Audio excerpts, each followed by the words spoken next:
Do you remember when Representative Ilhan Omar got in trouble for saying this? I want to talk about the political influence in this country that says it is okay to push for allegiance to a foreign country.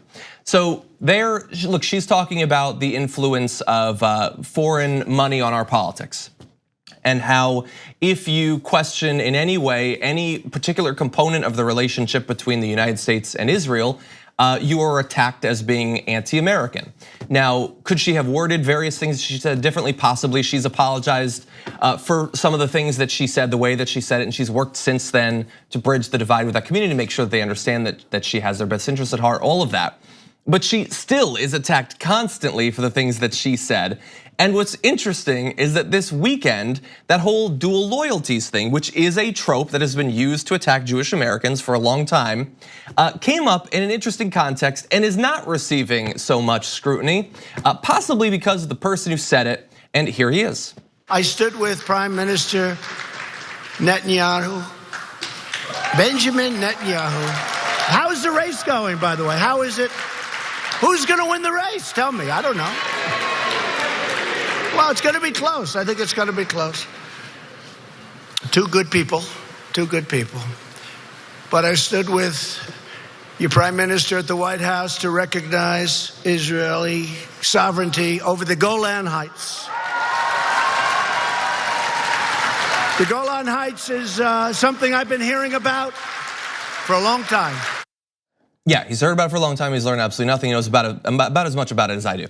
So what he said there, I understand it might be a little bit confusing. He said, your prime minister, Benjamin Netanyahu, your prime minister. He was talking with a group of Jewish Republicans.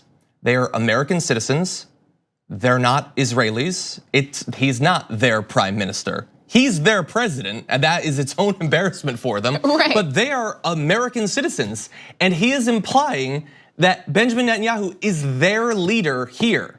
That is a far more stark portrayal of dual allegiance or some sort of split loyalty than anything Ilhan Omar said. He implied that they specifically are under the rule and power of Benjamin Netanyahu. Right, Americans don't have a prime minister. It's not how our politics work. Well, in his defense, he may not know that. Right, but he should know that Benjamin Netanyahu isn't the prime minister. But also, like this person who, likes to pretend as if he's president of the world, just sort of gave up his power to a group of people, like in this effort to seek attention. Mm-hmm. It's like the numbers everywhere. Yeah, that's not even what you want. Yeah, those are your people. First, and they're Republicans. They're your voters. And they're cheering you on. Exactly. And you just essentially said, like, I don't represent you, just to be like, hey, I like your boy, your boy over there, which is so ignorant to the fact that there are Jewish people everywhere. Yeah. Not even just a group of Americans that he's talking to. And that Benjamin Netanyahu is a politician in Israel in a very close race. It's coming up tomorrow. We have no idea who's gonna win because it's so close, implying that people support different leaders in Israel. And just because, and by the way, that goes for people in Israel. I would imagine the people in America might have even more nuanced and diverse ideas about politically what should happen in a different country. But for him, it's all washed away. They may be Americans. They may have American citizenship. They may be part of the Republican Party. But to him, fundamentally, they're still Israelis. And that was not a one-time comment from him. He also, later in his address to that same group, he referred a second time to American Jews as if they were Israelis by saying that a victory for Democrats in the 2020 election, quote, would cripple our country and very well could leave Israel out there all by yourselves. Not themselves, yourselves. And Nathan Gutman noted, Trump at RJC keeps talking about, quote, some of your people and many of your people when discussing business and tariffs, which apparently Jews somehow have a special interest in. And he has made those sorts of comments before, underlying not just the dual allegiance trope, but also tropes about finance and loans and all of that. Now, he has received some pushback for these comments. His remarks earned him a rebuke from the head of the Anti-Defamation League, Jonathan Greenblatt, who urged the president, quote, to avoid language that leads people to believe Jews aren't loyal Americans. And so that's a responsible person who is worried about these tropes continuing to be spread or the loyalties of American citizens being questioned in this subversive sort of way. But is he receiving anything, even 1%, the response that Ilhan Omar did? And remember, she's a congresswoman, brand new congresswoman at that time. And it was the biggest news story of the week. They had a debate on the floor of the House about it. She was rebuked. It was a huge thing. He's the president of the United States. He's the most powerful person in the world. And his comments are considered, oh, it's like Jimmy the 3-year-old. You know, you never know what he's gonna say. That's the level of seriousness that his remarks are treated with. Thank goodness. Well, maybe, but I would say that if you are going to, right. if you're gonna take what she said so seriously, maybe have just a little bit of consistency and hold him to something like the same standards that you would hold Ilhan Omar to.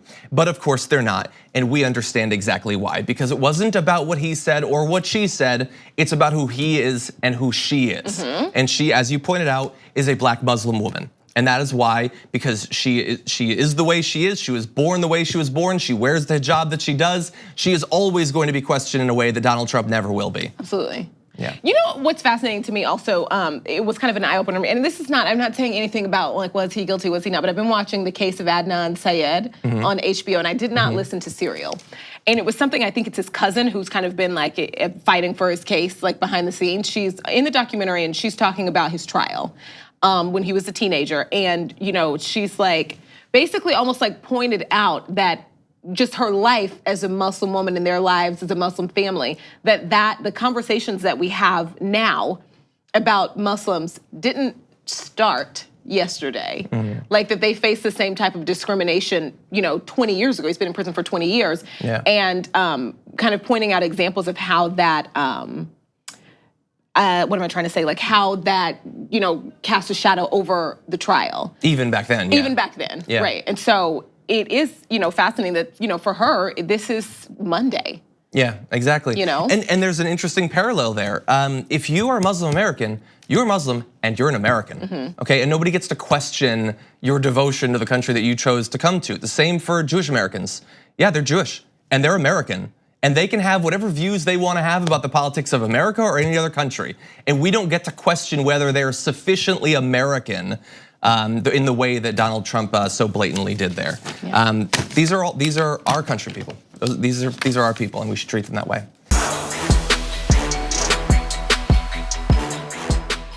Thank you very much for watching this clip from The Damage Report. If you liked it, don't forget to subscribe to this channel and ring the bell on YouTube to get notifications of our new videos.